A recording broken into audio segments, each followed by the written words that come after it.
आपस में समाज को सुनने और सुनाने के लिए आप और हम सब यहाँ इस नववर्ष पर एक समय मिलन रूप में ही बैठे हैं। यह हमारा आपकी तरफ से आपने अपना समय व्यतीत करके सुना है, तो आपके हम बहुत बहुत आभारी हैं। मैं आपसे कोशिश करूंगा 15-10 मिनट में ही मैं आपसे निवेदन ये करना चाहता हूं कि हम समाज के बंधु ये सभाएं, ये मीटिंग आज ही नहीं कर रहे हैं, आपने भी की और आपके करने का ही नकल करते करते हम करते आ रहे हैं। समाज की बातों को आगे आने वाली हमारी पीढ़ी करती रहेगी। आज सवाल इस बात का है कि हमारी युवा शक्ति, हमारी जो एजुकेशन, हमारे समाज में ये जागृति हर घर में, हर व्यक्ति में, चाहे वो भले बोले में हो, सब में अपना ज्ञान और नॉलेज रखते हैं। इसलिए हम आशा करते हैं कि हमारे ऊपर किसी भी पार्टी के लोग या कोई भी तरीके के लोग आपस में हमें छिन्न भिन्न करके हमारा फायदा उठाते रहे। यूं नहीं, युवा शक्ति की आवाज है, हमारी कोई आवाज नहीं है।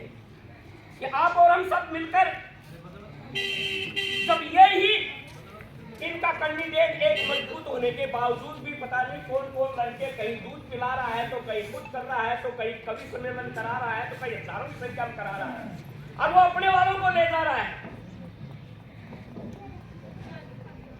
वो भी एक नेता बनने के लिए आ रहा है। आज कटलाचल में जो हुआ, उनके कहने से 20 आदमी इकट्ठे न हो, लेकिन हमारे समाज की ताकत और शक्ति, उन लोगों ने सोचा कि कैसे इकट्ठी हो सभा। चंद्रशेखर जी को वहां करिए इस्तेमाल, वो देख रहे थे, लेकिन हमारे युवाओं की शक्ति, हमारे दलित, हमारे SC/ST भाइयों की शक्ति चंद्रशेखर जी का ये नारा दे रही थी, उनकी ताकत थी कि हम इनकी वजह से आए, आपकी वजह से नहीं आए। आज यहाँ कोई कांग्रेस, बीजेपी और एक खाली राम या अन्य की वजह से नहीं आया है। आज ये लोग जो आए हैं कि समाज की वजह, और समाज में क्या करना चाहिए। माननीय सुरेश जी मीना साहब ने बहुत अच्छी सलीके से शांतिपूर्वक अच्छी बातें बताई है, जो होनी चाहिए। मैं आपसे ये निवेदन करना चाहता हूं कि शोट में भले हमारे वक्ता आगे दे देंगे इसका जनजागृति मंच, हमारे आदरणीय शिवनाथ सिंह जी, डॉक्टर भगवान सिंह जी ने हम लोगों को इकट्ठा करके जगाने, लेकिन उन्होंने प्रयास किया कि आप कैसे भी हो, कुछ भी हो गया शिवनाथ जी, आप सारे इकट्ठे होकर जनजागृति मंच बनाना हमारे लिए आवश्यक इसलिए है। खाली राम ने पूर्व ग्राम पंचायत में अपने में भले स्कूल बना ली हो, भले समाज में समाज कल्याण बना दिया हो, भले अपनी राजनीतिक चमकाने या अपनी राजनीतिक कार्यों से, अपनी पार्टी से कोई समाज कोई विकास कर दिया हो,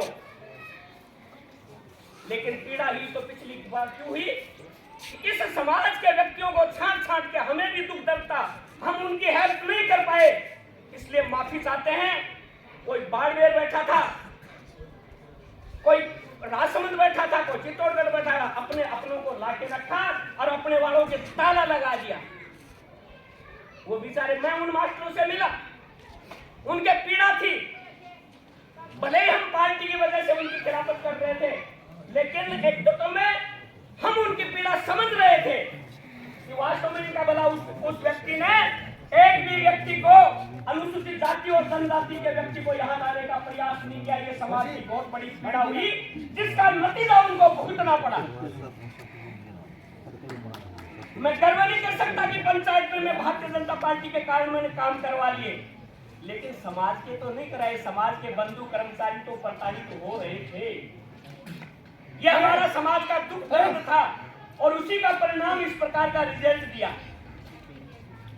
अब समय आया उन लोगों की सुनी गई प्रथम बार, बहुत खुशी हुई। हमारे लोगों को यहाँ लाया गया, स्कूलों में बैठाया, कोई किसी को प्रिंसिपल बैठाया, बहुत अच्छी बात है। लेकिन मेरे भाइयों, जिस प्रकार से खाली राम उछल कूद अपने पंचायत के समाज कल्याण और पंचायत भवन और अपनी पंचायत के विकास पर कूद पर किसी नेता की बड़ाई करे और समाज के व्यक्ति प्रताड़ित हो, ये चलेगा नहीं। मेरे भाइयों, अब आने वाले अब की बार के समय में अगर किसी कर्मचारी को, किसी भाई को लेके आ गए, वो अपना निजी स्वार्थ था, वो अपनी सामाजिक व्यवस्थाएं थी, लेकिन भारतीय जनता पार्टी तो डूबी सो डूबी। जिस पार्टी से हम आस कर रहे थे, जिसका नाम कांग्रेस, हमारे पूर्वज बाबा साहब से पहले कांग्रेस का नाम लिया करते थे, भाई अपन कांग्रेस ही बनाए, हम भी उनका सम्मान करते थे। आज उस कांग्रेस ने, या तो कोई अन्याय अत्याचार हुआ नहीं है, राजस्थान से लेकर झुंझुनू और झुंझुनू से लेकर उदयपुर वाटी में, मैं मां बहनों का नाम नहीं बताना चाहता, मैं उन बेटियों को उनका नाम नहीं कहना चाहता, उन गांव को सामने नहीं लाना चाहता। आप सभी को मालूम है 4.5 वर्ष से लेकर 13 वर्ष 16 वर्ष तक की क्यों भाई एससी की बहन बेटियों के साथ में बलात्कार, अत्याचार, अन्याय ये गति से बढ़ा और उनके साथ में एससी के मुकदमे किए गए। लेकिन हम मेरे को खाली राम को किसी ने स्कूल का वो झुझुनिया पकड़ाया, मैं तो वही बजाता रहा, मास्टर बेचारे तड़पते रहे। अब की बार झुझुनिया पकड़ा दिया उन मास्टरों को और बहन बेटियों की इज्जत बर्बाद होती रही। अनुसूचित जाति और जनजाति के लोगों को सीकर तक तो जाके अपनी बहनों के लिए बोल दिया, लेकिन यहाँ किसी बहन के लिए बोला। दुख इस बात का है, संगठित होना इस बात का है कि हम अपने निजी स्वार्थ पर न जाए, समाज के मान सम्मान, ऊंच नीच की चोट कहां लगाई जा रही है। अपने समाज से ताकत लेकर अंतरात्मा से हमें वो हजारों वर्ष पुरानी ऊंच नीच की छुआछूत की बीमारी हमारे पढ़े लिखे युवा शक्ति और इस समाज के सामने बाहरी तौर से तो नहीं आ सकती, लेकिन आंतरिक मानसिक तौर से इसी प्रकार से देखा जाता है। अगर कोई कुछ जीत ले, सिल्वर मेडल, तो उसके लिए रातों रात 3-4 बजे नरेंद्र मोदी भी बात कर लेता है, मंत्री भी बात कर लेते हैं, अशोक गहलोत और ये मंत्री ये हमारे बनाए हुए ये भी कर लेते हैं। लेकिन इस समाज की एक बेटी ने स्वर्ण मेडल जीता, उसके लिए एक आवाज नहीं बोली और उन्होंने मजबूरी में, आप सबने उसका इंटरव्यू सुना होगा, अपने इंटरव्यू में बड़ी दुख से राजनीति में न फंसते हुए ऐसा तरीके से सुधार अपना विचार रखा कि मुझे करनी और ये सामने से नहीं पहरा है, लेकिन ये जरूर महसूस करती हूँ कि वास्तव में एससी को आज भी मानसिक तौर से ये लोग अपने जहन में रखते हैं। अपनी मानसिकता के कारण हम सबको वो ये लोग समझते हैं। इस मानसिकता का जवाब हम शिक्षा से दे सकते हैं, हम हमारे पारिवारिक आर्थिक स्थितियों से दे सकते हैं, लेकिन पक्का इलाज बाबा साहब जो आ गया मत, उस मत को एक बार अपने समाज के व्यक्ति पर इस्तेमाल करके इनको दिखा दो तो इससे बड़ा उसके उन लोगों को जवाब नहीं मिलेगा। मैं आपसे निवेदन करना चाहता हूं कि आप और हम सब ये कोई दारू को ठेकेदार, कोई कहीं को ठेकेदार, काल को लड़कों कठू दाम गड़ा गड़ा, कोई पालोजी मीटिंग करते, कोई कट्ठे करे शुभकंचित, अब मैं नाम नहीं लेना चाहता हूं, एक नेता तो था ही, हजारों नेता आ जाते हैं या उनमें से भी और आ जाते हैं, या जिसका वो पड़ोसू क्यों कोने जी पहले एक और अपना मोहल्ला में बांट दिया जाए है। अरे कट्ठे जाओ गाते, कहां किस आशा देख रहे हो? हमने हमारी परेशानियों के एक नेता से प्रताड़ित हुए, दूसरे को चुन लिया, दूसरे से प्रताड़ित हुए, क्या ऐसा ही करता चलेंगे हम? आज हमारे युवाओं के साथ में अन्याय, ये जो लीक हो रहा है, ये नौकरी वाला, ये सबसे ज्यादा गहरी चोट हमारे युवाओं के साथ में हो रही है। आज जो अपने दम पर पढ़ लिख कर से टॉप करते हैं, लेकिन टॉप करके किसी ने रिजल्ट अपनी पद ले लिया तो कहते हैं ये तो आरक्षण से है। उन लोगों को शर्म आनी चाहिए, उन नीच लोगों को जिन्होंने ऐसे इन लोगों का ये भविष्य खराब करके और अपने बच्चों को बड़े बड़े कोचिंग करके वहां से करोड़ों में वो पेपर चोर के और अपने बच्चों को टॉप पर करते हैं। हमारे बच्चों को जो आज एकदम ताकत के साथ में उनको साथ में वो आरक्षण वाला बताते हैं। अरे मैदान में उनकी परीक्षा होने दो, आपसे कम नहीं है। मैं आप लोगों से निवेदन करना चाहता हूँ युवा साथियों, सबसे बड़ी ताकत है हमारी शिक्षा। ये नेतागिरी हमारे पास आए या न आए, लेकिन आपका शिक्षा का बल होगा तो आगे आने वाला समाज, जैसे बाबा साहब की शिक्षा के कारण हम प्रफुल्लित हुए, आपकी शिक्षा के कारण आने वाला समय प्रफुल्लित हो सकता है। इसलिए अपनी शिक्षा पर ध्यान दीजिए, अपना दुर्व्यसनों को समाप्त कीजिए।